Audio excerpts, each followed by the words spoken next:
श्री गणेशाय नमः। श्री सरस्वते नमः। श्री गुरुभ्यो नमः।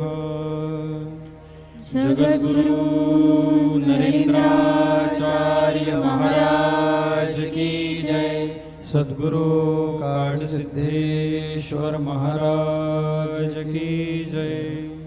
संत शिरोमणि गजानन महाराज की जय। आद्य जगद्गुरु रामानंदाचार्य महाराज की जय। सियावल्लभ रामचंद्र की जय। परम पूज्य कालीनाथ महाराज की जय। आज गुरुपौर्णिमा, तुम्ही सर्वांनीच आपल्या गुरुदेवांचं पूजन केलं। किती भाग्यवान आहात तुम्ही। मला नेहमी तुमचा हेवा वाटतो की तुम्हाला तुमच्या गुरूंचं दर्शन, पूजन, चिंतन मनन करता येतं। बघा, रज तम सत्व हे कुणालाही चुकलेलं नाही, टाळता येत नाही। रजोगुण, तमोगुण, सत्वगुणापासूनच सगळ्यांची उत्पत्ती झालेली आहे। त्यामुळे कुणालाही टाळता येईल असं शक्य नाही आहे। जो सजीव आहे त्या प्रत्येक सजीवामध्ये रज, तम आणि सत्व आहे। आज कानिप महाराजांनी त्याच्यावरच भाष्य केलेलं आहे। जी गोष्ट सांगितली, जी कथा सांगितली, त्या कथेचं सारच असं आहे की आपल्याला संधी मिळते पण वारंवार गमावतो। मनुष्य जन्म मिळाला, इतक्या अधोगतीला गेलो, इतक्या अधोगतीला गेलो की चिखलातला किडा व्हावं लागलं, तरी आम्ही सुधारायचं नाव घेतच नाही। आपल्याला सुधारावं असं वाटतच नाही का? तर रजतम सत्व आहे ज्याचे अंगी, याच गुणी जगी वाया गेला, असं जगद्गुरु तुकोबरायाने ठामपणे सांगितलेलं आहे। आम्ही वाया का जातो? कानिप महाराज म्हणाले प्रवचनामध्ये की गुरुनी संदेश दिला की नमम ध्यानम शरणम, कळतं, वळत का नाही? तर ते सांगत असताना त्यांनी कथेच्या स्वरूपामध्ये सांगितलं। त्यांनी सांगितलं की मनुष्य जन्मापासून इकडे अगदी अधोगतीला चिखलातला किडा होईपर्यंत आपली परिस्थिती आली तरी आम्ही सुधारायचं नावच नाही घेत। आणि मी तर नेहमी सांगतो की मनुष्य जन्म ही सुधारण्यासाठी दिलेली संधी आहे। म्हणून मी माझ्या गजरामध्ये सांगितलंय, हा जन्म पुन्हा नाही। म्हणून ओम श्री गुरुदेव म्हणा, हा जन्म नाही पुन्हा। हा जन्म आहे भक्ती करण्याचा, हा जन्म आहे मुक्ती मिळण्याचा, हा जन्म नाही पुन्हा। तर याच्यावर सांख्य योगामध्ये, सांख्य तत्वज्ञानामध्ये असं सांगितलेलं आहे की तामस, राजस म्हणजे तम, रजोगुण आणि सत्वगुण, ह्याची व्याख्या केली सांख्य योगामध्ये। तामस म्हणजे काय? आपल्याला तपासून घ्यायला हरकत नाही। तामस म्हणजे काय? जो असंतुलन ज्याचं बिघडलेलं आहे, ज्याचं असंतुलन बिघडलेलं आहे, तो तामस माणूस आहे असं समजायचं। अव्यवस्था, अराजकता, चिंता, अपवित्र, विनाशकाली, भ्रम, नकारात्मकता, निस्तेज,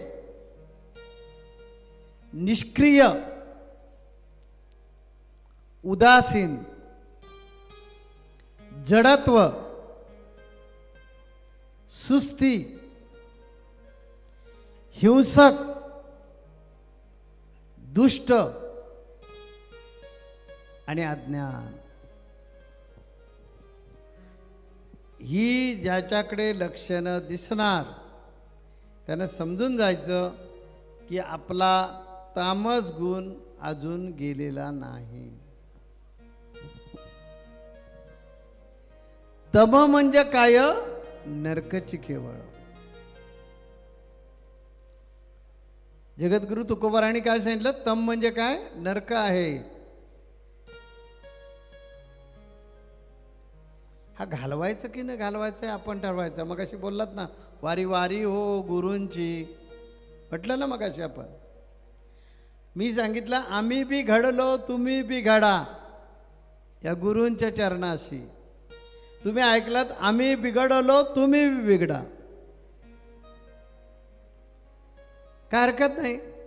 माझ्यासारखं जर बिघडलात तुम्ही तरी सुद्धा काय वाईट नाही. लक्षात घ्या की संतांची जी संगत असते ना, त्या संतांच्या संगतीमध्ये घडा नाहीतर बिघडा, दोन्ही समानच असतात.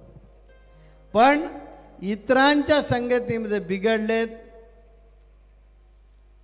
तर भवसागर तरुण जाऊ शकणार ना, गटांगळ्या खाणार. पण संतांच्या संगतीमध्ये घडा नाहीतर त्यांच्याबरोबर बिघडा, काहीच बिघडत नाही.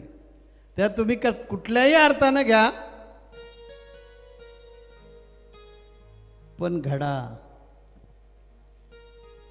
कारण मग असे ऐकलेत तुम्ही गोष्टीमध्ये, प्रवचनामध्ये महाराजांच्या, की मनुष्य जन्मापासून किडा होईपर्यंत रिव्हर्शन होत आलं तरी सुद्धा आम्ही सुधरायला तयार नाही. वासना लागे जीवा तेने दुःख मिळे तेने उपाधी बळावेल की. वासना आणि प्रपंच मानिला आनंद, कणक आणि कामिणी माझी माझी. माझी माझी पुत्री पुत्र आणि धन, नरेंद्र म्हणे जिन झाले हिन. त्या ह्या वासनांमध्ये आपण अडकून आपल्यामध्ये तामस गुण अधिक वाढवतो. आम्ही नेहमी सांगतो काही जे आपल्याला नको असतं ना, उदाहरणार्थ तण, मशागत करावी लागत नाही, स्वतःच येतं ते. त्याला तणनाशक वापरून संपवावं लागतं. गुरुपौर्णिमा ही अशासाठी आहे की त्या तणाचा नाश करण्यासाठी टॉनिक म्हणून त्या तणाचा नाश झाला पाहिजे नाही, सत्वगुणाच्या त्या रोपट्याला टॉनिक देण्याचं काम कोण करत असेल तर गुरूंची वारी. म्हणून गुरूंची वारी करायची. आणि आपण स्वतःला लावून बघायचं ह्याच्यामध्ये कुठे आपण बसतोय का, असंतुलित आहोत का, आपण अव्यवस्था झाले का आपल्या जीवनाची, आपल्या जीवनामध्ये अराजकता आहे का, आपल्या जीवनामध्ये चिंता आहे का, आपण मनानं अपवित्र आहोत का, विनाशकाली विपरीत बुद्धी आपल्याला कधी होते का, आपण काही भ्रमात आहोत का, हे विचारायचं आहे मनाला आपण. मग कळेल की याच्यातलं काही आपल्याकडे नसेल तर समजून जायचं आपलं तर तम निवाळलेलं आहे. पुढचा गुण आहे राजस. त्याच्यामध्ये जादा उत्कटता असते. हे करू की ते करू, ते करू की ते करू, कधी एकदा करतोय कधी एकदा ते पूर्ण होतंय, अशी उत्कटता लागते.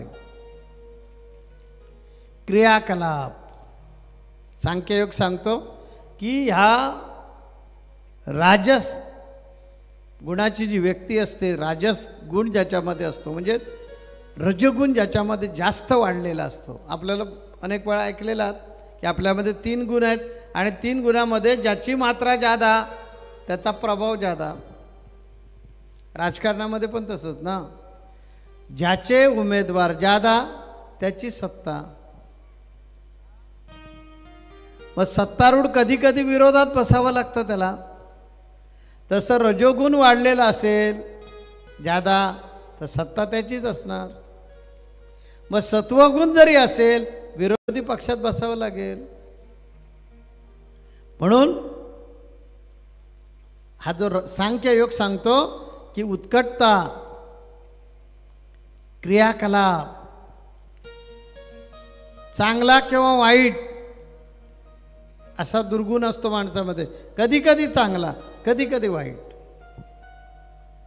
कधी कधी वाटतं किती चांगला माणूस आहे, पण क्षणार्धामध्ये काय वाईट गुण घेईल हे सांगता येत नाही. तो रजोगुणी. सोपं करून सांगतो थोडं. काही वेळ एकटाच नाही मला पाहिजे कोणी, मी म्हणतोय तेच बरोबर असा. कधी कधी आत्मकेंद्रित, मी आणि माझं जग, मला बाकी काहीही नको, मला कुणाचं घेणं देणं काहीच नाही. कधी कधी अहंकारी, सुईच्या टोकावर राहील एवढं सुद्धा देणार नाही. तुझी शिष्टाई बिष्टाई बाजूला, चल 5 गाव सांगायला आलाय. कळतंय का मी काय बोलतोय ते? भगवान कृष्ण दुर्योधनाकडे शिष्टाईसाठी गेले, त्यांना राज्य नका देऊ, 5 गाव तरी द्या. छट, 5 गाव बिव काय नाही. अरे सुईच्या त्या अग्रावर वरती टोकावर जेवढी जागा आहे ना तेवढी सुद्धा जागा ह्या पांडवांना देणार नाही. म्हणजे काय? अहंकार. शेवटी अहंकाराने झालं काय? अंध धृतराष्ट्राचे 100 पुत्र जमीन दोस्त झाले. वास्तविक धृतराष्ट्र राजा होता, त्यांना आदेश दिला पाहिजे होता मुलांना की भगवान कृष्ण आला शिष्टाईला, 5 गाव मागतोय, देऊन टाका. पण अंध माझे 100 आहेत. अहंकारी जो असतो ना तो असा आत्मकेंद्रित होतो. गतिमान असतात अशी माणसं, जरा चंचल म्हणूया, गतिमान म्हणण्यापेक्षा चंचल. असा जो गुण ज्यांच्यामध्ये आहे तो राजस आहे म्हणून समजायचं. जगद्गुरु तुकोबरायांनी आपल्या अभंगामध्ये सांगितलेलं आहे, तुका मने येते सत्वाचे सामर्थ्य, करावा परमार्थ हरनिर्षयी. सगळ्यांनी सत्वगुण जे आहे ना, ह्या सत्वगुणाचीच वावा केलेली आहे. जो समतोल आहे, जो सुसंवादी आहे, ज्याच्यामध्ये चांगुलपणा आहे, ज्याच्या अंतःकरणामध्ये शुद्धता आहे, ज्याचा अंतःकरण सार्वत्रिकरण करण्यामध्ये वेळ देतं, भाग घेतं, जो सर्वांगीण विकास, सगळ्यांचा विकास, तो माझा विकास असं समजतो, जो रचनात्मक काम करतो, जो सृजनशील आहे, ज्याच्यामध्ये सकारात्मकता आहे, जो तेजस्वी आहे, जो शांत आहे, तो सत्वगुणी. यातली बरीचशी लक्षणं आपल्याला लागू पडत नाहीत. का लागू पडत नाहीत? त्याच्यासाठीच दृष्टांत देतो. वास्तविक हा सत्वगुण आपल्यामध्ये आहे, तरीसुद्धा यातली बरीचशी लक्षणं आपण स्वतःला जर तपासून पाहिलं तर लागू पडत नाही. का? एक दृष्टांत आहे. पूर्वीच्या काळी एक ब्राह्मण तीर्थाटन करण्यासाठी निघालेला आहे. पण तीर्थाटन करत असताना तो त्यावेळेला आपल्यासारख्या आता गाड्या आपण घेऊन जातो, गॅस शेगडी वगैरे घेऊन जातो, वाटेमध्ये थांबतो, जेवण वगैरे करतो आणि पुढे निघतो. असलं काही त्यावेळी पद्धत नव्हती. ब्राह्मण असल्यामुळे कोराण्ण मागायचं, ते थोडं शिजवायचं, भोजन करायचं आणि पुढे जायचं. साठेबाजी नाही. म्हणून तो एका गजबजल्या वस्तीमध्ये, मोठमोठे बंगले बिंगले आहेत, मोठे महाल आहेत, अशा वस्तीमधून चाललेला आहे आणि तो वस्तीत घुसतो.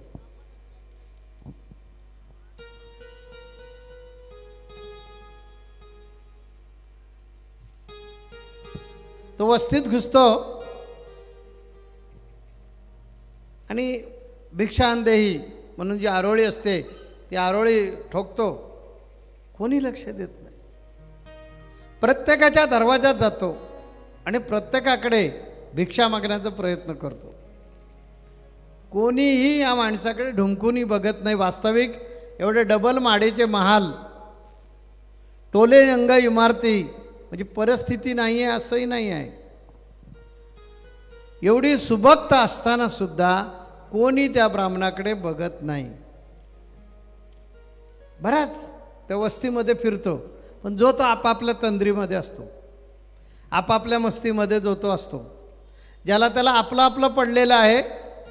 हा ब्राह्मण भुकेलेला असेल, तीर्थाटन करतोय, थकलेला आहे, त्याला कोराण्ण द्यावं अशी कुणालाही इच्छा होईना.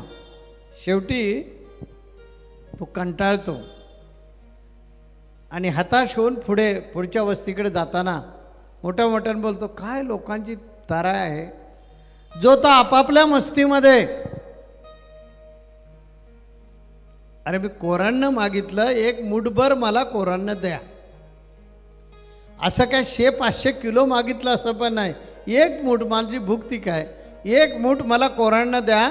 मी त्याचा शिदा तो जो द्याल तो बनवून मी त्याचं भोजन करेन, पुढे जाईन, भगवंताला दाखवेन नैवेद्य आणि पुढे जाईन. तर एक मूठ कोराण्ण द्यायला कुणाकडे नाही, काय बिजायस आहे.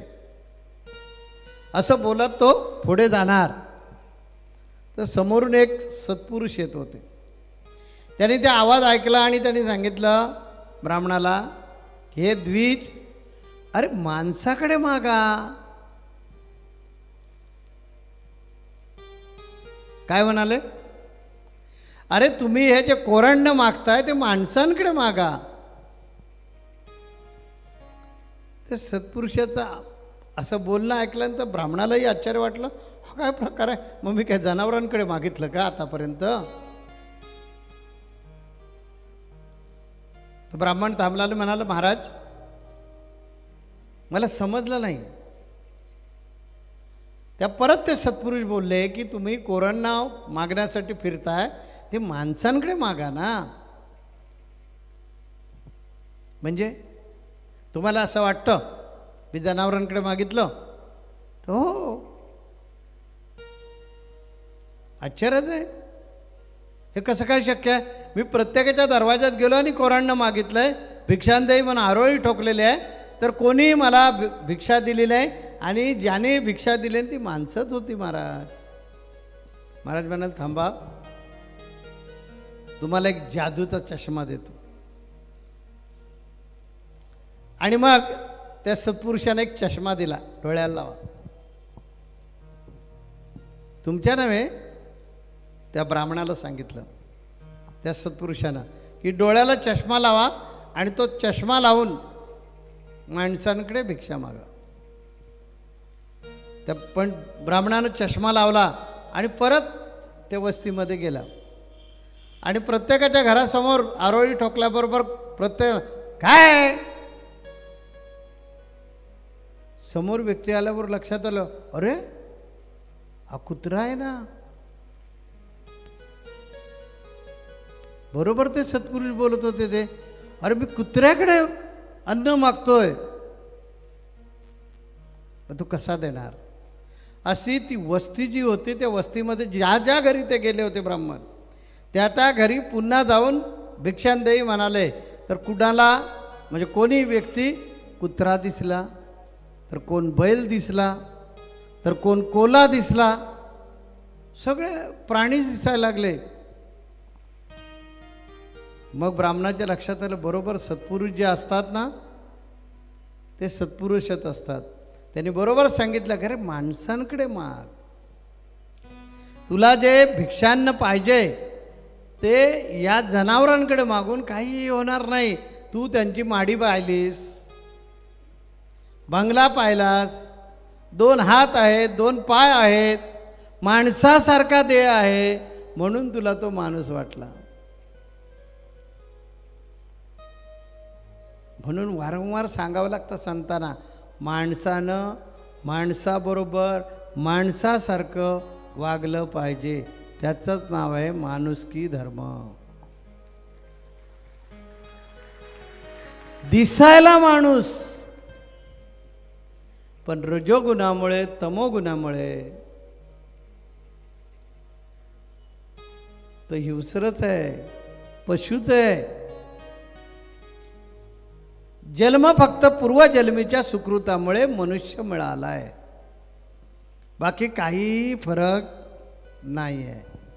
मग तो ब्राह्मण, आपण पुढे जाऊया, कारण ब्राह्मण पण एका जागेत थांबणार नाही ना आता. त्यामुळे त्यांनी तो चष्मा लावलेलाच आहे आणि ते ब्राह्मण पुढे चाललेले आहेत. पुढे गेले तर त्याला माणूस दिसला.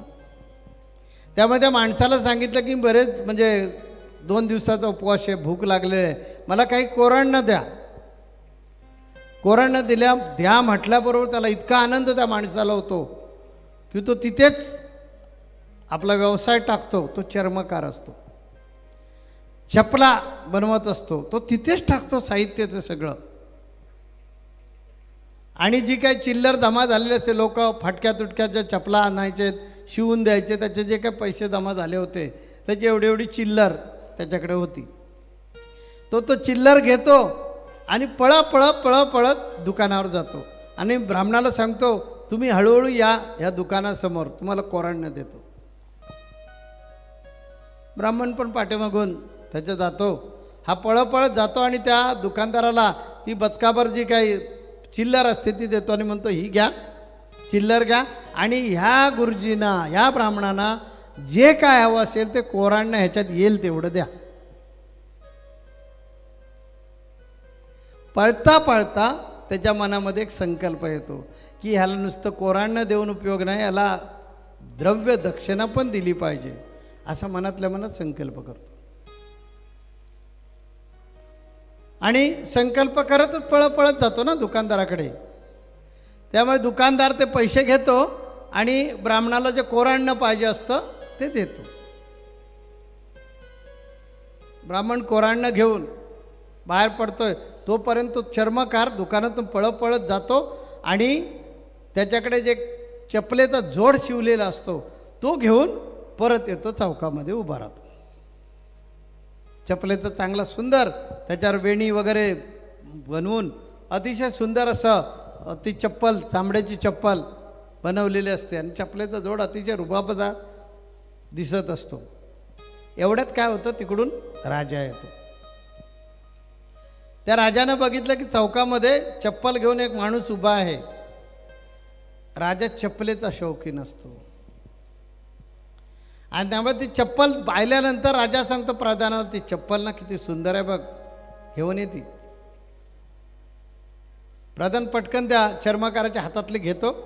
आता प्रधानानं हातातली चप्पल घेतली, त्याची काय भिशात बोलायची, घेऊन येतो आणि महाराज साहेबांना दाखवतो. महाराज लगेच पटकन पाय घालतात, चपलेमध्ये बरोबर फिट बसते आणि त्याच्यावरचं नक्षीकाम आणि ते वेणीकाम जे विणकाम केलेलं असतं ते बघून राजा एकदम खुश होतो आणि म्हणतो, याची किंमत 50 रुपये आहे, पण मी ह्या चपलेच्या जोडाचे त्याला 500 रुपये देणार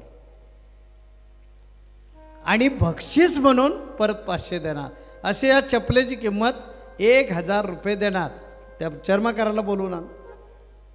त्या चर्मकाराला बोलून आणल्यानंतर चर्मकार राजाला म्हणजे नमस्कार करतो आणि म्हणतो जी सरकार. तेव्हा प्रधानाला आदेश होतो की ह्याला 1000 रुपये दे. चर्मकार बघत बसतो पण हात पुढे काय करत नाही पैशासाठी. तेव्हा राजा म्हणतो अरे घे घे, तुला मी दिलेले आहेत ते घे. तो म्हणतो जी सरकार, पण हे पैसे माझे नाही आहेत. म्हणजे ते बघा म्हणाले पाठीमागून येतात ना, त्यांचे आहेत ते पैसे.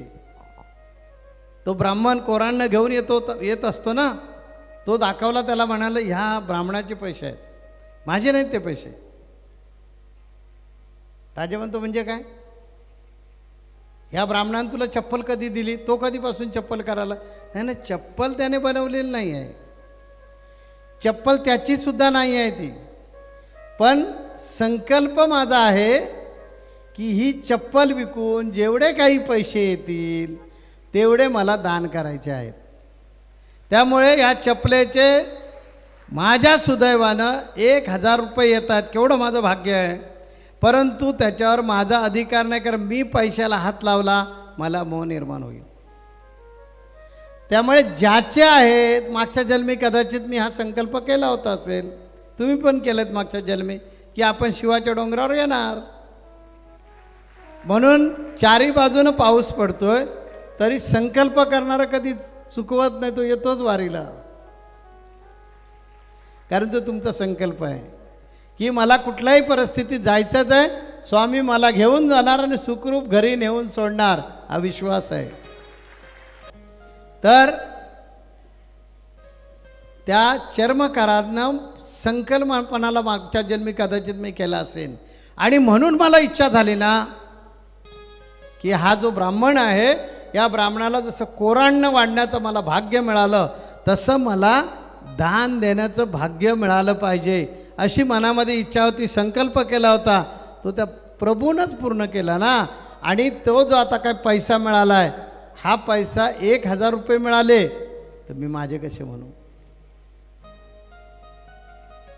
हे माझे कसे म्हणू, हे त्याचे आहेत. आणि त्यामुळे मी हे घेऊ शकत नाही, हे त्याचे आहेत ते त्याला द्या. राजाला आश्चर्य वाटलं की हा एवढा ब्रह्मज्ञानासारखा बोलतोय, ह्याला कोण ब्राह्मण भेटला तो तरी बघूया. म्हणून राजानं त्या ब्राह्मणाला बोलवलं आणि विचारलं की बाबा हे काय प्रकार आहे, तू ह्याच्यावर एवढा काय मोठी जादू केलीस की त्याला 1000 रुपये मिळत आहेत, म्हणजे अनेक महिन्याची त्याची कमाई आहे, तर एवढं काय केलंस मोठं, काय त्याच्यावर एवढी मोठी भुरळ घातलीस ते सांग. तर महाराज काही नाही, मी भुरळ वगैरे काय घातली नाही, मी तो माणूस समजून त्याच्याकडे कोरांना मागितलं. म्हणजे महाराज तुमच्या या राज्यामध्ये बरीचशी माणसंच नाही आहेत,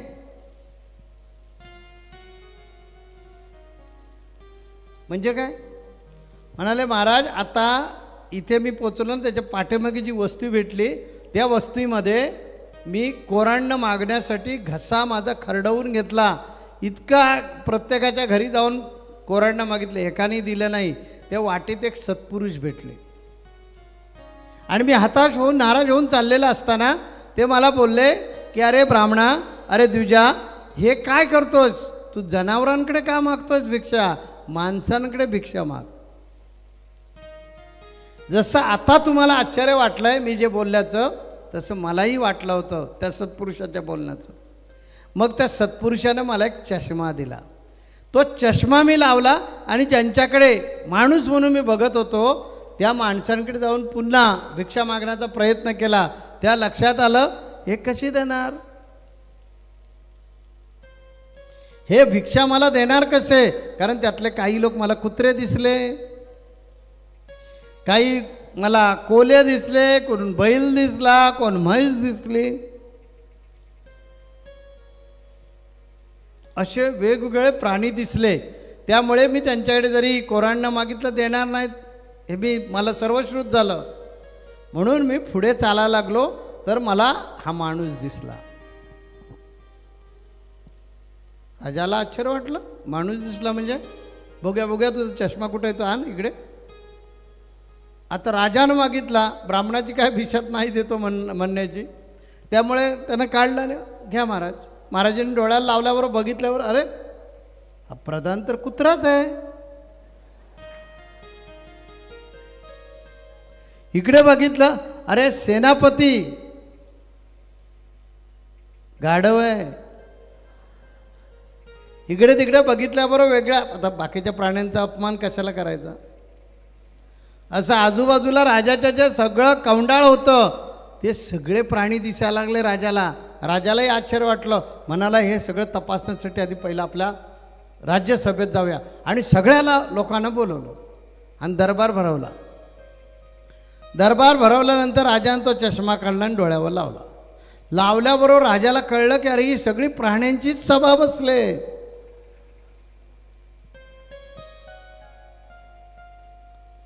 राजा म्हणाला आपण कोण आहोत, आपण कोण आहोत ते बघितलं पाहिजे. आता काय बाकीच्यांना काय बोलणार, तर राजाने काय व्यक्त केलं नाहीत सभेमध्ये कोण कोण आहेत ते. आणि त्यामुळे म्हणाला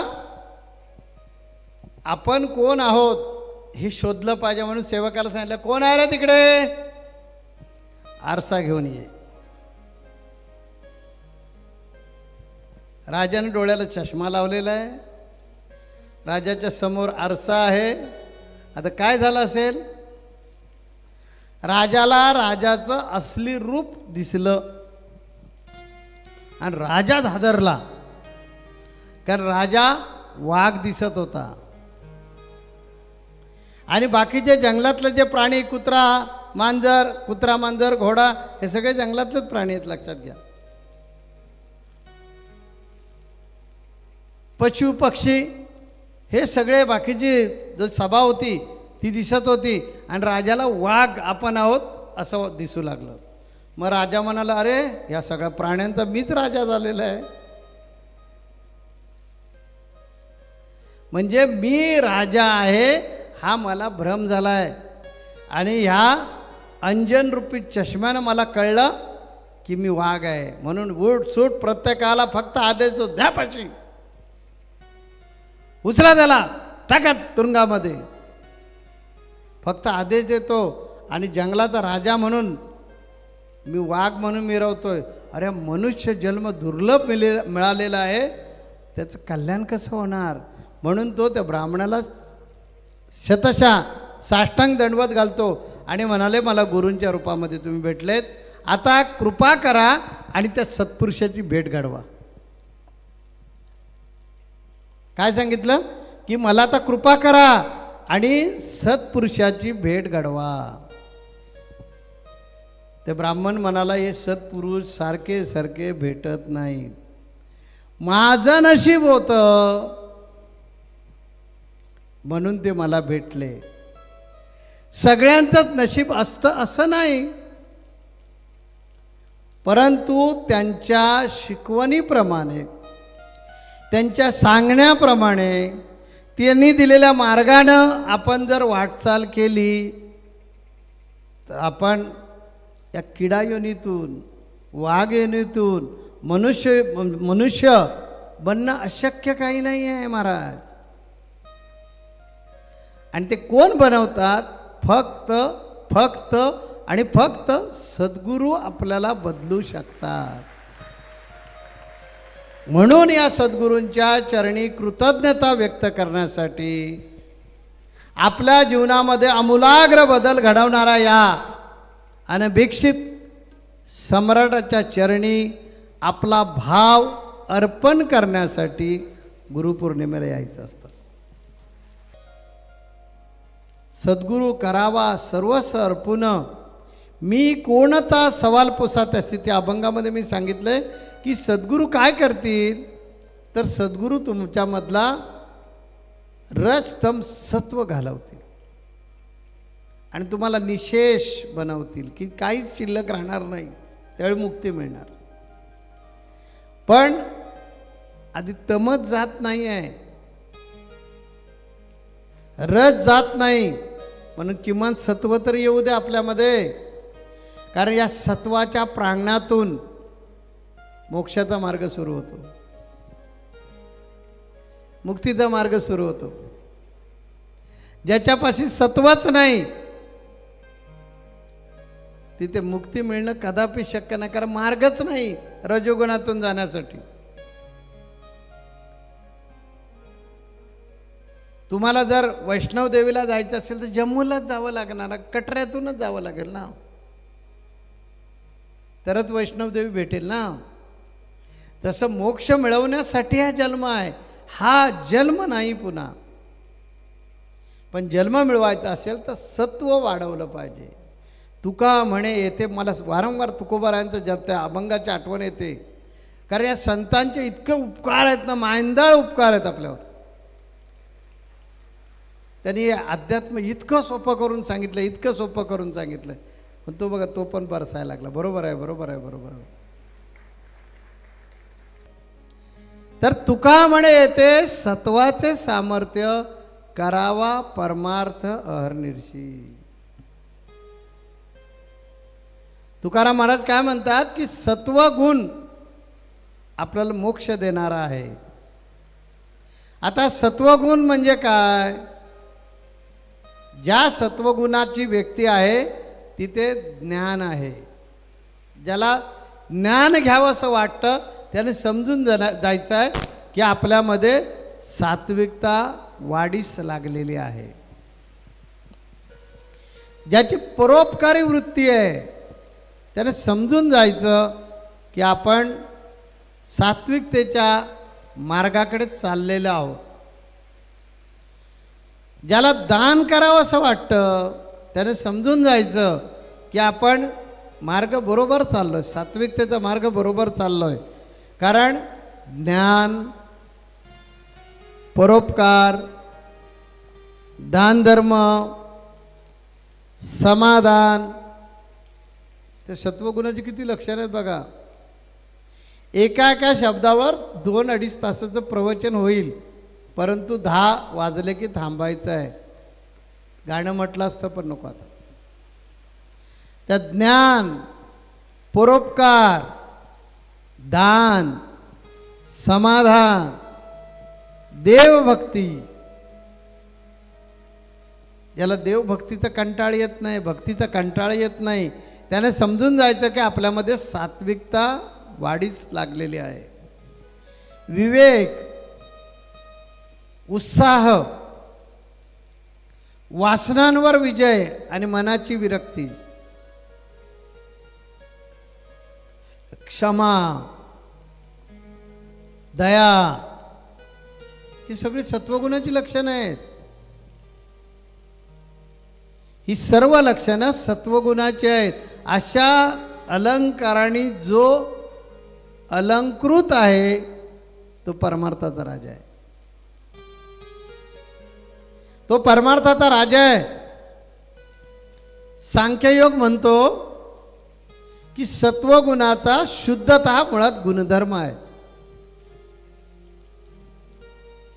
अंतःकरणाची शुद्धता पुढे बोलणार आहे मी त्याच्यावर, म्हणून मी जास्त बोलत नाही. आता सांख्ययोगाचं म्हणणं आहे, ज्ञानयोगाचं म्हणणं आहे. सांख्ययोग म्हणजे ज्ञानयोग.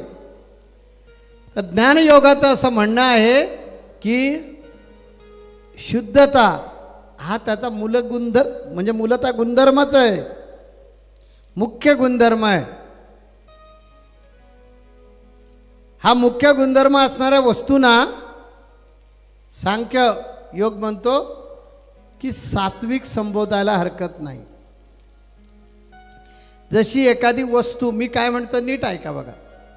जशी एखादी वस्तू किंवा एखादी व्यक्ती तिच्याद्वारे, बघा काय म्हणतोय बघा, जशी एखादी वस्तू किंवा व्यक्ती तिच्याद्वारे कोणताही रोग, वाईट गोष्ट, उपद्रवी प्रवृत्ती किंवा दूषित कोणतीही गोष्ट फैलावत नाही, तसेच ती कोणत्याही इतर मूलद्रव्यांपासून किंवा व्यक्तींपासून दूषित होत नाही, ती सात्विक. काय सांगितलं बघा, काय सात्विकतेची व्याख्या केली. 2 गोष्टी सांगितल्या त्याच्यामध्ये. काय सांगितलं आम्ही की रोगापासून किंवा वाईट प्रवृत्तीपासून, उपद्रवी प्रवृत्तीपासून जिच्यावर काही परिणाम होत नाही किंवा जी दुसऱ्याला अशा प्रकारची मारक ठरत नाही, बाधक ठरत नाही. आम्ही काय बोललो, मूलद्रव्यांपासून, इतर मूलद्रव्यांपासून किंवा व्यक्तींपासून असतात ना. ढवळ्याजवळ बांधला पवळा. आता कळेल बघा, मी सोपं बोलल्यामुळे, आता सोपं बोलल्यामुळे कळलं पटकन मला काय म्हणायचं आहे ते. जसं इतर मूलद्रव्यांपासून त्या वस्तूवर काही परिणाम होत नाही, तसं इतर व्यक्तींपासून दूषित, आध्यात्मिक शाळेत पण विषय झाला होता की संगत, मगाशी महाराजांनी सांगितलं ना संगत, तर जी संगतीचा परिणाम आपल्यावर करून घेत नाही. कारण बऱ्याच जणांना संगतीचा परिणाम होतो. अरे तू का नाही संत संघाला का नाही? आमच्या गावात अमक्या तमक्याला संत संघ असताना शिंक कशी काय आली, म्हणून मी नाही संत संघाला. त्याला शिंक आली, ह्याला वेदना झाल्या. आणि बहुमोल जन्म पूर्वजन्मीच्या पुण्यही मिळाला. आई वडिलांनी पुण्य केलं होतं म्हणून याला मनुष्य जन्म मिळाला. तर तो जन्म वाया घालवतो कशासाठी? आमचा शेजारी जो आहे ना त्याचे प्रश्न सुटले नाहीत म्हणून हा संत संघाला येत नाही. तुझा काय? हे माझा काय प्रॉब्लेम नाही आहे, पण आता वेळच नाही आहे. मिळेल वेळ. 4 ड्रायव्हर आले, सगळे हसले पटकन. पॅसेंजरला तिकीट काढचा खर्च पण नसतो, पॅसेंजरकडून नाही मागत, नातेवाईक तिकीट काढतात. हे बाबा सगळे व्यवस्थित केलं पाहिजे, हार मोठा आण जरा. आणि हे बघ अबीर आणि गुलालाचे कंजूशी करू नको, जरा जादा आण. अत्तर वगैरे लागेल चांगल्यातला आण. 4 दिवसाचा वास येतोय. कोण ड्रायव्हर चालवायला येणार नाही गाडी, चांगलं मारलं पाहिजे. हा सगळा खर्च जी गोत्यात आणतात ती करतात, त्यांचं नाव आहे नातेवाईक. बाप्पा सांगायचे नातेवाईकांची व्याख्या ते सुंदरच करायचे. तेव्हा ज्या मूलद्रव्यांपासून त्या वस्तूवर काही परिणाम होत नाही. सोन्याला किंमत काय आहे सांगा? सोनं जे आहे, आपल्या देशाची आर्थिक सुबत्ता सोन्यावर ठरवली जाते की तुमच्या देशामध्ये सोनं किती आहे तिजोरीमध्ये, त्यावर तुमचं चलन, त्यावर तुमचं क्रेडिट असतं. तसा हा प्रकार आहे की त्या घटकांमध्ये कुठलंही मूलद्रव्य बाधा करू शकत नाही, ते सोनं. म्हणून आपण म्हणतो जीवनाचं सोनं झालं बघा. तसं आपल्याजवळ पवळा असला तरी सुद्धा आपण ढवळ्यानं परिणाम करून घ्यायचा नाही.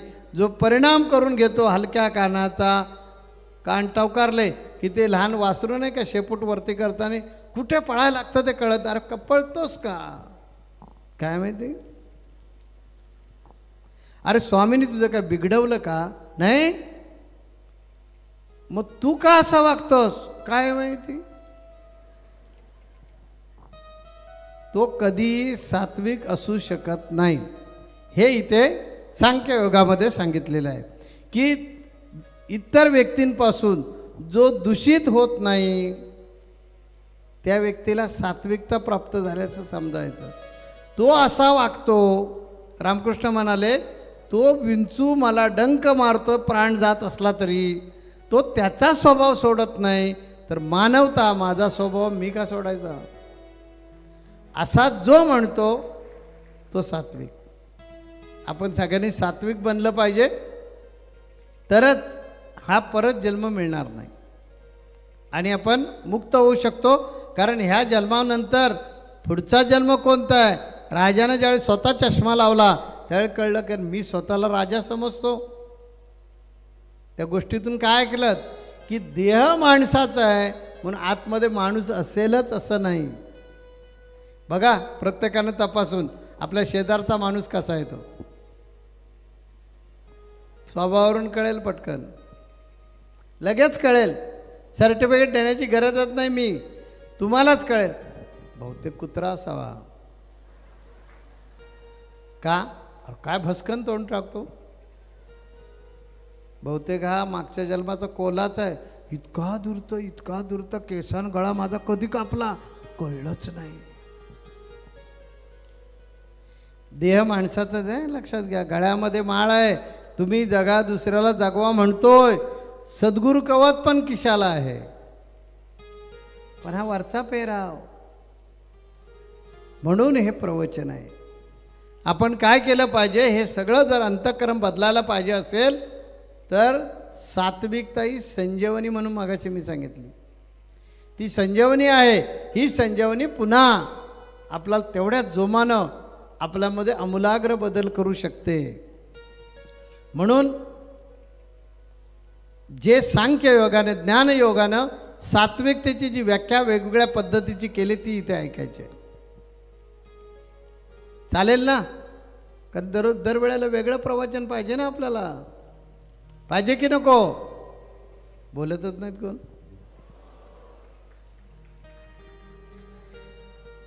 तर सात्विक कोण बघा. सांख्ययोग काय सांगतो, ज्या वस्तूमुळे किंवा व्यक्तीमुळे किंवा त्याच्या अस्तित्वामुळे आजूबाजूचे वातावरण शुद्ध होते त्याला सात्विकता म्हणतात.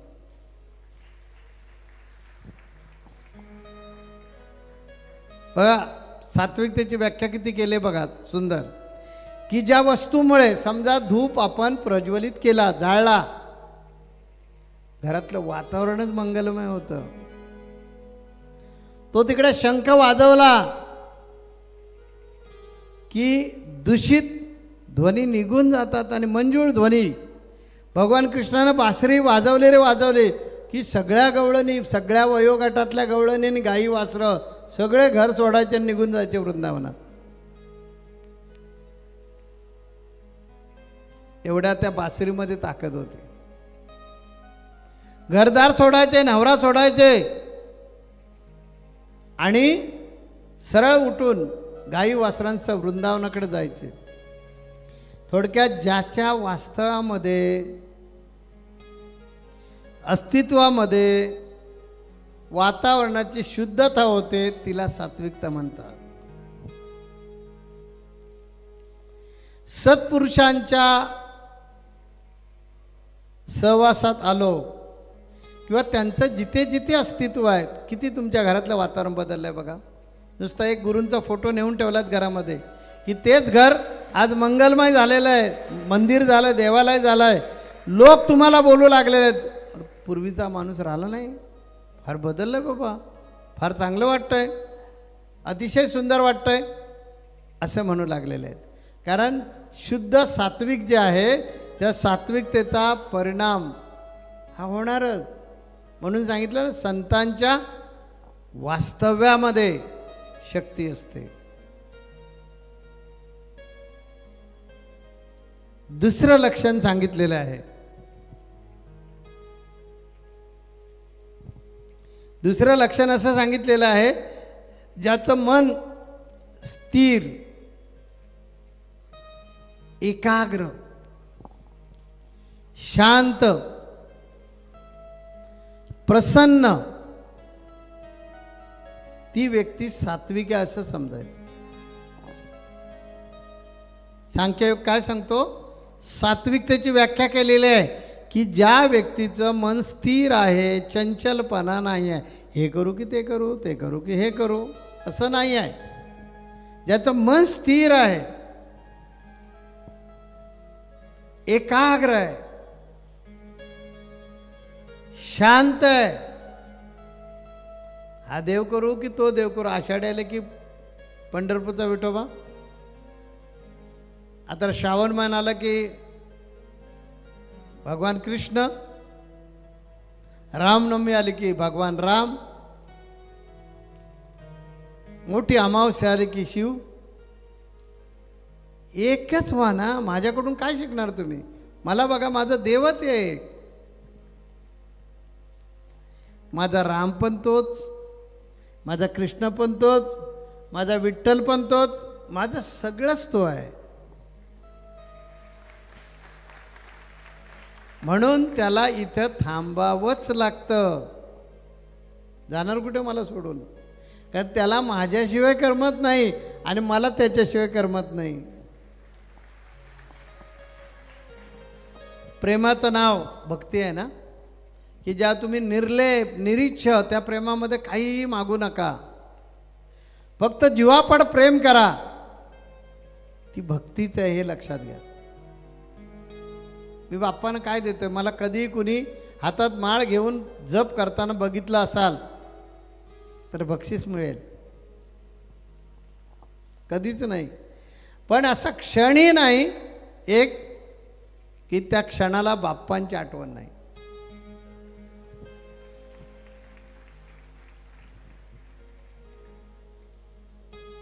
जे सत्पुरुष असतात ते सात्विकता त्यांच्यामध्ये का असते?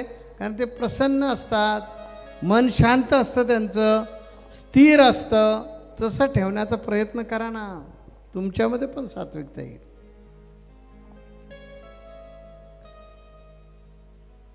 सात्विक कोण?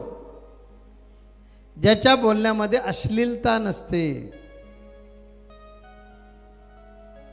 किंवा उद्धटपणा नसतो, तोच सात्विक. काही जण बोलत असताना सुद्धा भाषा शब्दप्रयोग इतके टोकाचे असतात किंवा इतके लाजिरवाणे असतात. का? कारण ती रजोगुणी व्यक्ती असते. सात्विक माणूस कधी अश्लीलतेचा वापर करणार नाही. उर्मट तर कधीच दिसणार नाही, उद्धट तर कधीच दिसणार नाही. कारण जे सोनं असतं ना 100 नंबरी, त्याचा दागिने जर केलात त्याचा आकार कधीच राहणार नाही, तो बदलणारच. कारण त्याला सोने घळतं म्हणतात. म्हणून गळ्यामध्ये गंतन बायकोच्या करत असाल तर त्याच्यामध्ये सोनाराची इच्छा असो नाही तर नसो, त्याला तांब मिक्स करावंच लागतं. ज्याला कसलाच लोभ नाही, कसलाच लोभ नाही, ना मान ना सन्मान ना मोह ना ईर्ष्या, आपल्या पुढे कोणतरी चाललं जाता कामा नये असं ज्याला वाटतच नाही. जाऊ दे, कोण पुढे जातं जाऊ दे ना, काय होतं, होऊ दे मोठा, काय बिघडतं त्याला. नाही ते मोठे आहेत असे ना, का चांगली गोष्ट आहे ना, ते मोठे असले अभिमानाची गोष्ट आहे, असं ज्याला वाटतं तो सात्विक. थोडक्यात कुणाच्याही शर्यतीत ज्याला राहावंसं वाटत नाही तो सात्विक. हे सात्विकतेचं लक्षण आहे. ज्याला वाटतं माझ्यापेक्षा मोठा कोणी होतं कामा नये, मीच मोठा असलो पाहिजे, मलाच सगळ्यांनी रिस्पेक्ट दिला पाहिजे, मनामध्ये इच्छा असतात, ईर्ष्या असतात, अशी व्यक्ती कधीच सात्विक होऊ शकत नाही. म्हणून जो सात्विक आहे तो कसा असतो बघा, त्याच्या मनामध्ये कसलाच लोभ नसतो, तो कर्तव्य म्हणून काम करत असतो. मोह नसतो, पण गंमत आहे, लोभ नसतो, मोह नसतो, पण त्याच्या पाठीमागेच लक्ष्मी माता लागते. त्याला सोडतच नाही, तो नको म्हणाल तरी ती ठेवून देते, असू दे तुला कधीतरी उपयोगी पडेल, असू दे. ती बघा ना सकाळची गाडी, त्या सकाळी गाडीचं ॲम्ब्युलन्सचं उद्घाटन केलं, आम्ही म्हटलं बाद झालं, आता 52 बाद झाला, नको, तरी एकानं आणून ती उभी केलीच तिथे. तरी तिघांच्या मला ज्यावेळी कळल्या, तिघांच्या कॅन्सल केल्या. आता बाद झालं ना, 52 झालेत, आता काय करायचे आहेत. 56 होणार होत्या, पण लक्ष्मीमाता म्हणाली कसं कसं काय चालणार, गुरुपौर्णिमा झालीच पाहिजे, दिलीच. गाडीची किंमत किती आहे? 22 लाख एका व्यक्तीनं दिलेत. तुम्हाला ज्यावेळी लोभ नसतो ना, त्यावेळी लक्ष्मी माता तुमची पाठच सोडत नाही. नाही नाही हे लेकरू असं आहे, ते कधी मागणार नाही, काय नाही, त्याचे कौतुक कोणी करायचे, म्हणून ती करत असते. आपण लोभामध्ये मोहामध्ये अडकलो की अडकलो म्हणून समजा, मग आपल्याकडे ईर्ष्या सुरू होते. नाही नाही त्यांचं असं आहे, मग आपलं पण असं झालं पाहिजे. म्हणून कधी कुणाच्या शर्यतीत राहूच नका. आपण आपल्यासाठी जन्म घेतलाय, जे काही पापपुण्य केलेलं आहे ते पापपुण्य इथे फेडून आपल्याला गुरु दिलेले आहेत संधी म्हणून, त्यांचा उपयोग करा. जितके त्यांना आपलेसे कराल तितका लवकर आपला उद्धार होईल. ज्याला काम क्रोध विचलित करू शकत नाही, तिथेच सात्विकता असते. हा जो काम आहे तो भल्या भल्यानं संपवतो. विश्वामित्रांची गोष्ट तुम्हाला माहिती आहे, म्हणून रिपिटेशन करणार नाही. 12-12 हजार वर्ष एक एक गुण जिंकण्यासाठी घालवले. पण हे एकदम सोपं आहे, त्यासाठी 12,000 वर्ष घालवण्याची गरज नाही आहे. हा देहच जर गुरुना देऊन टाकला, विकून टाकायचा, असाच द्यायचा नाही. असाच दिला की आपल्याला वाटतं बक्षीस दिलेलं आहे. अरे शाळेला जमीन आम्हीच दिले ना बक्षीस, मग आमच्या मुलांना नोकरी लावली तर काय होईल? लावायला पाहिजे. एवढी जमीन कोट्यावधी रुपयाची शाळेला दिली, मग माझ्या एका पोराला नोकरी का नाही लावत? आला ना मग. म्हणून बक्षीस नका देऊ, विकून टाका. मी काय केलं बघा, गजानन महाराजांना देहच विकून टाकला आणि मी सांगितलं की नरेंद्र म्हणे तुझं विकला जीव भाव. हा जीव पण विकून टाकलाय आणि हा भाव पण तुझ्यावर माझा भाव आहे, भाव आहे. घमंड कशाला मला आली पाहिजे की मी तुझ्यावर प्रेम करतो, मी तुझ्यावर प्रेम करतो. तो विकलाय, तू काय फुकट नाही घेतलेला आहे. तेव्हा मी काय मेहरबानी करत नाही तुझ्यावर प्रेम करणं, माझं कामच आहे ते करा, मी दासच आहे तुझा. म्हणून हा देह आणि भाव विकून टाका, एकदम सोपं आहे. मग ईर्ष्या येतच नाही, आपलं काहीच राहिलो नाही आपण ना. नरेंद्र म्हणे मग कशा उपाय कशाला करायचा, मग सात्विकता वाढते. जो कुणालाही फसवत नाही, कधीच चुकीचं मार्गदर्शन करत नाही. आहेत ना आपल्या सेवा केंद्रामध्ये, तालुक्यामध्ये, जिल्ह्यामध्ये, पीठावर असे कितीतरी लोक आहेत की कधी स्वप्नातसुद्धा कोणाला फसवत नाहीत. खरं ते सांगणार, माहिती नसेल तर नाही म्हणून सांगणार. ती सात्विक माणसं आहेत. कधीच कुणाला फसवायचं नाही, कधी कुणाला लुबाडायचं नाही, कधी कुणाला छळायचं नाही, कधी चुकीचं मार्गदर्शन करायचं नाही. माझ्या कृतीतून शिकायचं ते सुनील ठाकूर नेहमी सांगतात. मी माझी प्रौढी सांगणं बरोबर नाही, परंतु जर कुठं शिकायचं असेल ना, माझ्याकडे बघून शिका. एकदम सोप्या भाषेत सांगायचं झालं तर अध्यात्म जगण्यासाठी आणि शिकण्यासाठी बाहेर जाण्याची कुठेच गरज नाही आहे. प्रत्येक गोष्ट मला लावून बघा, ती लागते की नाही बघा, मी त्याच्याबरोबर फिट बसतो की नाही बघा. तेव्हा जो कधी कुणाला फसवत नाही, चुकीचं मार्गदर्शन करत नाही, चुकीचा सल्ला देत नाही, उलट ज्याच्या वाणीमध्ये सतत सदैव सत्य असतं, तो सात्विक. जगद्गुरु तुकाराम महाराज एकेकाळचे प्रचंड श्रीमंत सावकार होते. ही सावकारकी करायची नाही म्हणून त्यांनी त्या वह्या पण बुडवून टाकल्या. आणि एका मंबाजीनं त्यांना इतकं छळलं, त्यांच्या मुलाला दूध पाहिजे होतं कब्बर म्हणून दिवसभर त्यांच्याकडे लाकडं फोडली, पण असत्याचं कधी घेतलं नाही. मंबाजी एवढा त्रास द्यायचा, निवडुंगानं मारलं होतं तुकोबारायांना, प्रचंड छळ केला, पण कधी तुकोबारायांनी त्याच्याबद्दल मनात यचकिंचितही वाईट विचार ठेवला नाही किंवा कधी ईर्ष्या केली नाही, कधी त्याचा द्वेष केला नाही, की लोकांना चुकीचं कधी मार्गदर्शन केलं नाही. म्हणून आज तुकोबाराया इतकी वर्ष झाली, जवळ 600-700 वर्ष झाली ना, आज सुद्धा जिवंत आहेत आपल्यासाठी, आहेत की नाही. कर्म करत असताना जो फळाची अपेक्षा ठेवत नाही आणि निर्वाज्य वृत्तीनं कर्म करत राहतो, कर्म करणं एवढंच आपलं ध्येय आहे, असा जो जगतो तो सात्विक आहे. गौतम बुद्ध अनेक गुरूंकडे गेले. मग अशी गौतम बुद्धांचीच गोष्ट सांगितली म्हणून मला त्याच आठवली. अनेक गुरूंकडे गेले, ज्या ज्या गुरूंनी जे जे सांगितलं ते करण्याचा प्रयत्न केला मुक्ती मिळवण्यासाठी, पण ध्येय सोडलं नाही त्यांनी.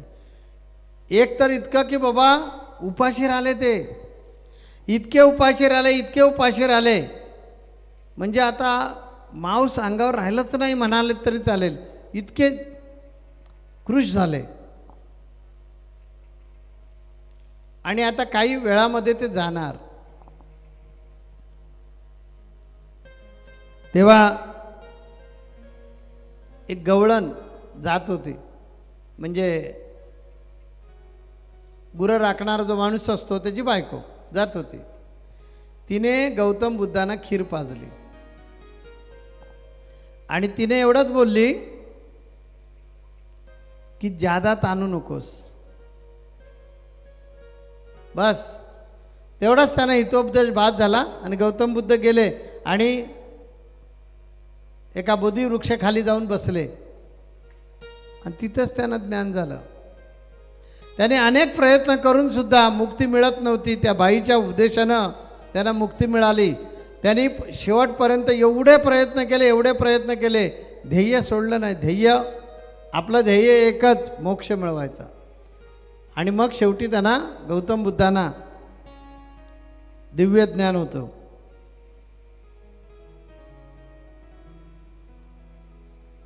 ज्यांचा स्वभाव शांत आहे, सात्विक माणसाचं लक्षण आहे, ज्यांचा स्वभाव शांत आहे, मृदू आहे, मन मिळावं आहे, ज्याला आपल्या अस्तित्वाची जाणीवच नाही आहे आपण कोण आहोत ते. मी महाराज आहे का जगद्गुरू आहे का संत आहे का सात्विक आहे का श्रीमंत आहे, याची ज्याला जाणीवच नाही, असा जो आहे तो सात्विक आहे. याच्यासाठी उदाहरण मी समर्थ रामदास स्वामींचं देईन.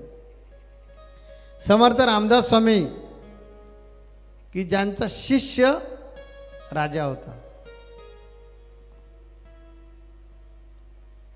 राजाने, छत्रपती शिवाजी महाराजांनी संभाजी महाराजांच्या झोळीमध्ये भिक्षा म्हणून आपलं राज्य दान केलं होतं.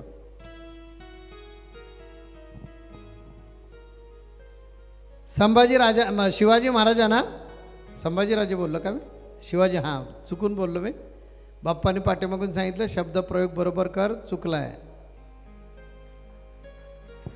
शिवाजी महाराज जे आहेत त्या शिवाजी महाराजांना परत तो ताम्रपट देऊन टाकला, झोळीत घातला होता शिवाजी महाराजांनी रामदास स्वामींच्या. आणि ते शरण आले होते, बस मला परमार्थ करायचं आहे, काहीच नको म्हणून राज्याची जी सनद होती ती त्यांच्या झोळीत घातली होती. पण समर्थ रामदास स्वामींनी ती परत दिली आणि त्यांना हितोपदेश केला. तो दासबोधामध्ये. ज्याचा शिष्य राजा आहे ते शेवटपर्यंत आपण या राजाचे गुरु आहोत असं कधी स्वतःला समजत नव्हते. म्हणून शेवटपर्यंत त्यांनी भिक्षाटन करूनच आपलं कार्य संपवलं. सात्विक माणसाला कधीच स्वतःच्या अस्तित्वाची जाणीव नसते, घमेंड येतच नाही कधी. हे मध्ये मध्ये काही जणांमध्ये जी येते ना ती काय येते, स्व विसरलेले नसतात. सात्विक माणूस स्व विसरतो. सर्व विसरायचंच असतं पण स्व पण विसरायचं असतं. त्यावेळेला खऱ्या अर्थानं आपल्यामध्ये सात्विकता येते. जर आपण सात्विक झालो तर मोक्ष दूर नाही आहे. म्हणून कायिक, वाचिक आणि मानसिक आपल्यामध्ये सात्विकता असली पाहिजे. जास्त वेळ घेणार नाही, मला कल्पना आहे वेळ झाला आहे म्हणून. त्या जर आपल्याला सात्विक बनायचं असेल तर शरीरानं सुद्धा सात्विक असावं लागतं.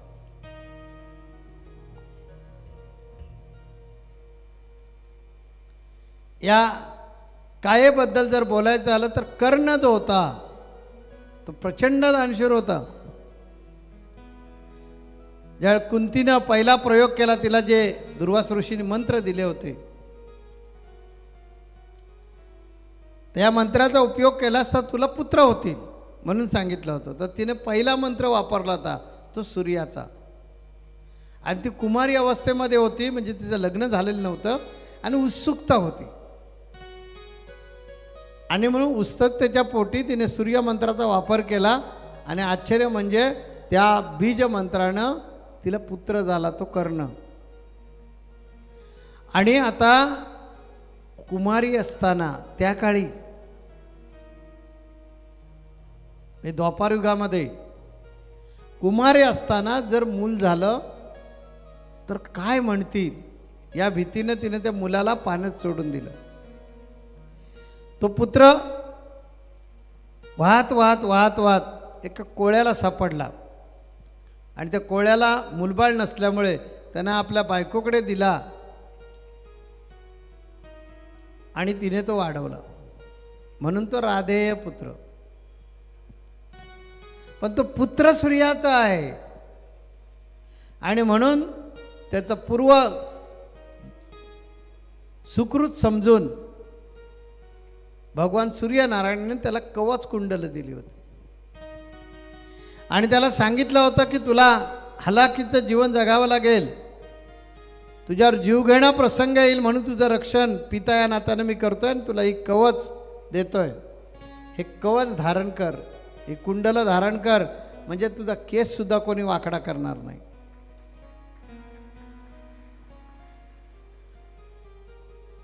परंतु ज्या सात्विकता येते ना आपल्यामध्ये त्या विरक्तता येते, वैराग्य येतं. कर्ण कायेनं सात्विक होता. म्हणून युद्धामध्ये भगवान कृष्णानं सांगितलं, भगवान कृष्ण फारच असे होते, मी युद्ध करणार नाही म्हणून सांगितलं होतं. दुर्योधन म्हणाला कशाला घ्यायचं उगाच ब्याद. आपण काय करतो, नेमकं नारायणालाच सोडतो, सद्गुरूंना सोडतो आणि बाकीचं जग जमा करून ठेवतो. आपले गंमत आहे बघा, घरामध्ये घर केवढं मोठं असतं पण आपल्या घरात देवाला राहण्यासाठी जागा नसते. मग त्याला कुठेतरी भिंतीवर लटकवलेला असतो. बाकीची घरामध्ये अडगळ एवढी असते जी आपल्या उपयोगाची नसते, असू दे कधीतरी उपयोगी पडेल.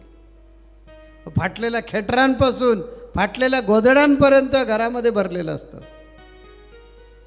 गोडाऊन करतो आपण. पण आपल्या घरामध्ये बऱ्याच जणांच्या देवाला जागा नाही. ते भगवान कृष्ण म्हणाले मी काय बा युद्ध करणार नाही. दुर्योधन नको म्हणाला, पण अर्जुनानं सांगितलं की देवा तुम्ही हवेत, म्हणून देव आले. त्यांनी युद्ध नाही केलं, पण त्याने युक्त सांगितले की तू आता काय कर, असं कर की इंद्राला मजबूर कर आणि इंद्राला सांग त्याची कवच कुंडलं काढून घ्या म्हणून. म्हणून इंद्र ब्राह्मण रूपामध्ये कर्णाकडे गेला, अतिथीच्या वेशामध्ये गेला, कर्णाची स्तुती केली आणि कर्णाला सांगितलं की मला एक कवच तुमच्याने कुंडलं हवेत. कर्ण ज्ञानी होतं, त्याला माहिती होतं की कवच आणि कुंडलं जर दिली तर मी संपणार, झिरो होणार, माझी ताकद संपणार आहे. तरी म्हणाला याच्या जो असतो त्याला माघारी पाठवायचा नसतो. मला काय करायचे कवच आणि कुंडला? ज्यावेळी देह जायचा त्यावेळी जाईल. ज्यावेळी तुमच्यामध्ये सात्विकता येते ना त्यावेळी या ईर्ष्या संपून जातात आणि वैराग्य येतं. तसं कर्णामध्ये ते कायिक जे आहे, ते कायिक म्हणजे शारीरिक जे आहे ती सात्विकता होती. म्हणून कर्णानं इंद्राला कवच कुंडल देऊन टाकले. एवढंच काय, युद्धभूमीमध्ये पडलाय, रक्तबंबाळ झाला, रक्ताचा चिळकांड्या शरीरातून बाहेर पडतायत, असंख्य वेदनाने तो विवळतोय. अशा कंडिशनमध्ये एक ब्राह्मण येतो, याचक येतो आणि म्हणतो की हे कर्णराज, माझ्या मुलीचं लग्न करायचं होतं, पण आता काही हातात काही राहिलेलं नाही, काही दान दिलं असतं तर बरं झालं असतं. कर्ण म्हणतो, अरे ब्राह्मण, मी माझ्या आयुष्यामध्ये आलेल्याला कधी रिकामा पाठवला नाही, पण आता माझं शरीरच काम देत नाही आहे, माझं शरीर गलित गात्र झालेलं आहे. तेव्हा असं कर, तुला ह्या रणांगणामध्ये कुठे एखादा दगड मिळाला तर तो दगड घेऊन ये आणि माझ्या दातामध्ये एक सोन्याचा दात बसवलेला आहे, तो पाड आणि ते घेऊन जा, विक आणि तुझ्या मुलीचं लग्न कर. इतकी सात्विकता. पण वाचिक आणि मानसिक कर्णामध्ये सात्विकता नव्हती, म्हणून कर्णाला मुक्ती मिळालीच नाही. ज्या वेळेला दूत म्हणजे त्या दूतला काहीतरी म्हणतात चौसर, हे दूत खेळायचे पूर्वीचे राजे, आणि त्यामध्ये कौरव आणि पांडव चौसर खेळण्यासाठी, दूत खेळण्यासाठी बसले, आणि त्या दूतामध्ये सगळे युधिष्ठिर हरून बसला, राज्य घालवून बसला, सगळं घेऊन घालून बसला. मग शेवटी बायकोला डावावर लावली, द्रौपदीला डावावर लावली, आणि द्रौपदीला सुद्धा तो हरला. त्यावेळी दुशासन दुर्योधन म्हणाला, आता बघता काय, ती आपली दासी झालेली आहे, तिला घेऊन या. तिला बोलवणं पाठवलं, ती आली नाही. मग शेवटी दुशासन उठला आणि तिला ओढत घेऊन येऊ लागला, तिला फरफटत घेऊन येऊ लागला सभेमध्ये. ती आली फरफटत तिला आणली. त्या तिने सांगितलं की अरे एवढे तुम्ही रती महारथी सगळे बसलेले आहात, किमान माझ्या इज्जतीचा तरी विचार करा. मी एक राजकन्या, एक राजपुत्री आहे, आणि तुम्ही सर्वजण माझे नातेवाईक आहात इथे बसलेले, नात्याने तुम्ही धीर आहात, हे माझे नवरे आहेत, तो तिकडे सासरा पितामह बसलेला आहे, निदान माझ्या इज्जतीचा तरी विचार करा. त्या कर्ण पटकन बोलला की जिला 5 नवरे आहेत, तिची कसली सात्विकता, वेशेपेक्षा तुला आणखीन दुसरी काही उपमा द्यायची. म्हणजे कर्ण वाचिक दृष्ट्या सात्विक नव्हता. हे का समजून सांगतोय, कारण तुम्ही ज्यावेळी काया वाचा मन सात्विक कराल त्याच वेळी मोक्ष मिळेल. त्या नुसतं शरीरानं पवित्र असून चालत नाही. अर्जुन याचा तो द्वेष करायचा, त्याचं मन जे होतं कर्णाचं ते द्वेषी होतं की आपण धनुर्धारी आहोत, आपल्यासारखा अर्जुन धनुर्धारी आहे, तो आपल्यापेक्षा मोठा होता कामा नये. कारण कर्णाला माहिती नव्हतं अर्जुन आपला भाऊ आहे म्हणून. त्यामुळे तो अर्जुनाचा नेहमी द्वेष करायचा. शरीरानं किती पवित्र होता बघा, सात्विक किती होता, की मृत्यूच्या शय्येवर पडलेला आहे, आता प्राण जाणार, रक्तबंबाळ झालाय, असंख्य वेदनांनी विवळतोय, प्राण जातो की राहतो अशी परिस्थिती आहे, तरी सुद्धा तो आपला दातृत्व हा गुणधर्म सोडत नाही, आपली सात्विकता सोडत नाही.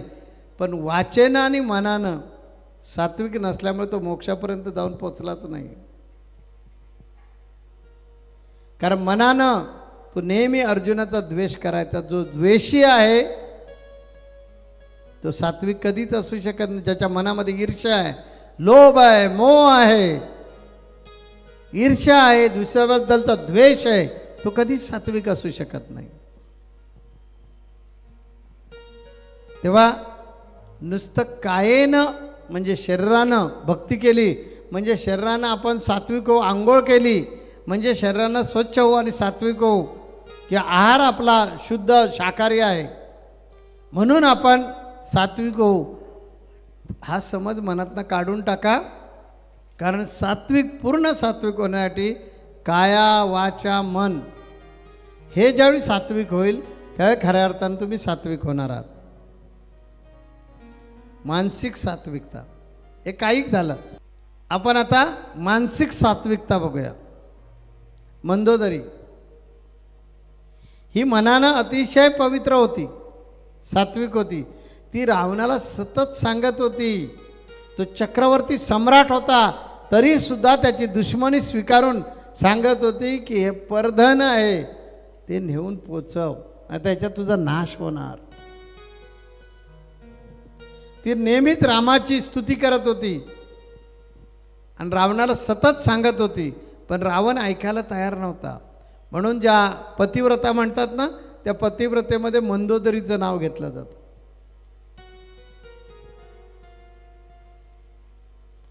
वृंदा ही वृंदा जालंधर राक्षसाची पत्नी, अतिशय पवित्र. तिची मानसिकता पती हाच देव, पती व्यतिरिक्त कुणाचाही विचार मनामध्ये नाही. आणि ह्या तिच्या सात्विकतेमुळे जालंधर अतिशय उर्मट झाला होता आणि सगळ्यांना सळो की पळो केलं होतं. सगळ्या देवादिकांना तो हरवायचा तिच्या सात्विकतेच्या पुण्यामुळे. शेवटी भगवान विष्णूने तिचं पातिव्रत्य हरण केलं. भगवान विष्णू जालंधरच्या रूपामध्ये आले आणि तिचं पातिव्रत्य भंग झालं. शेवटी भगवान विष्णूने, नेहमी विष्णू हा अवतारच असा आहे की सगळ्यांचा उद्धार करण्यासाठी आहे ना, शेवटी तिला सांगितलं की तू तुलसी हो. आणि म्हणून वैष्णव पंथामध्ये जी गळ्यात तुळशीची माळ, प्रत्येक गोष्टीमध्ये तुळस तुळस तुळस, त्याचं कारणच ते आहे. आणि ते तुलसीबरोबर विवाह केला मग देवानं. तेव्हा मनानं सात्विक. मंदोदरी कशी होती? मनानं सात्विक होती. परंतु कायिक आणि वाचिक हे सात्विक असणं गरजेचं आहे. अर्जुनाचं भगवंतावर इतकं प्रचंड प्रेम, इतकं प्रचंड प्रेम, त्याचे केस कृष्ण कृष्ण बोलायचे, इतकं शरीर सात्विक होतं. ती कथा तुम्ही ऐकलेली आहेत बऱ्याच वेळा, म्हणून त्या खोलात जात नाही. पण अर्जुनाला मानसिक गर्व होता की मी धनुर्धर आहे, मी धनुर्धर आहे, मी धनुर्धर आहे, असा गर्व होता. आणि म्हणून नेहमी तो पैजा लावायचा ना. आपल्या ताकदीचा त्याला गर्व होता. मनानं तो पवित्र होता, सात्विक होता. आणि प्रत्येक वेळी भगवान कृष्णालाच येऊन वाचवायला लागायचं. जयेंद्राच्या त्या बाबतीमध्ये पण तेच केलं. अभिमन्यू पडल्याबरोबर यानं भीष्म प्रतिज्ञाच करून टाकले, सूर्य मावळण्याच्या आत एक तर जयेंद्र खलास नाहीतर मी. अरे बाबा, तू करता करविता वेगळा आहे, त्याच्या हातात आहे, त्याच्या सत्तेवरून झाडाचं पानसुद्धा हलणार नाही आणि तू प्रतिज्ञा करतोस. अर्जुनाच्या हट्टामुळे देवाला आपला स्वतःचा पण मोडावा लागला. देवानं सांगितलं होतं मी शस्त्र धरणार नाही. आणि अर्जुनाला भगवान कृष्ण सांगत होते, म्हणजे आदेश पाळत नव्हता अर्जुन. एवढी सगळी गीता ऐकून सुद्धा भगवान कृष्णानं आपलं विराट रूप दाखवलं तर सांगितलं मीच परब्रह्म आहे, मला शरण ये. एवढं ठणकावून सांगून सुद्धा हा अर्जुन पितामहावर शस्त्र चालवायला तयार नाही. एका बाजूला अर्जुन किती सात्विक होता, केस बोलत होते कृष्ण कृष्ण कृष्ण, पण वाचा आणि मन हे पण सात्विक असावं लागतं. मन सात्विक त्याचा नसल्यामुळे त्याला वाटायला लागलं की आपण भले कृष्णानं सांगितलं असेल, परंतु आपण आपल्या आजोबावर हत्यार कसं उचलायचं, पण तो हत्यार उचलायला तयार नाही. आणि शेवटी भगवान कृष्ण रथातनं खाली उतरतात आणि रथाचं एक चाक काढतात, 2 हातात घेऊन ते भीष्मांवर प्रहार करणार. मग अर्जुनानं अडवलं. तर असा हा प्रकार आहे. नुसतं कायेनं सात्विक होऊन चालणार नाही, मनानं पण सात्विक असावं लागतं, वाचेनं पण सात्विक असावं लागतं. काया वाचा मन हे जोपर्यंत आपलं सात्विक नाही तोपर्यंत उपयोग काहीच नाही. तिसरा प्रकार आहे वाचा. या वाचेनं कुणालाही दुखवता कामा नये. मंबाजीनं, आता बाकी खोलात जास्त जात नाही, मगाची गोष्ट सांगितली म्हणून तीच संक्षिप्त पुढे घेऊन जातो. मंबाजीनं तुकोबारायनं एवढं छळलं, निवडुंगानं मारलं, काटे रुतले, तरी तुकोबाराया मंबाजीच्या हाताला काय त्रास झाला असेल का हे वाचायला विचारायला गेले. मंबाजीने त्यांना शिव्या दिल्या, मंबाजीने त्याला इतकं इतकं छळलं. गुरुदेव वशिष्ठ 60 पोरं मारून टाकली त्यांची, 60 ऋषीपुत्र विश्वामित्रानं मारून टाकले. तरीसुद्धा वशिष्ठ म्हणतात की किती कोमल हृदयाचे हे विश्वामित्र आहेत. दगड आणला होता घालायला त्यांच्यात आणि लपून बसले होते झोपडीच्या बाहेर विश्वामित्र, आणि आता दगड मारणार. त्या आतून ऐकायला आलं की विश्वामित्रांची स्तुती ऐकायला आली. त्यावेळी मग विश्वामित्रांना कळलं रे किती काया वाचा मन यानं पवित्र आहेत. त्या मित्रांनो, काया वाचा मित्र म्हटलं ना मी तुम्हाला, जाणूबुजून म्हटलंय, जाणूबुजून म्हटलेलं आहे. जर मी घडू शकलो बाप्पांच्या सहवासात तर तुम्ही माझे संगडीच आहात, मित्रच आहात. तुम्ही सुद्धा घडू शकता माझ्या संगतीमध्ये. फक्त शरण या, काया वाचा मनानं शरण या. काया वाचा मन सात्विक ठेवण्याचा प्रयत्न करा. गुरूंकडे आपल्या जीवनाचे सगळे लगाम द्या. बघा मोक्ष दूर नाही आहे. जगद्गुरु नरेंद्राचार्य महाराज की जय. सद्गुरु काडसिद्धेश्वर महाराज की जय. संत शिरोमणि गजानन महाराज की जय. आद्य जगद्गुरु रामानंदाचार्य महाराज की जय. सियावल्लभ रामचंद्र की जय. परम पूज्य कानिफनाथ महाराज की जय.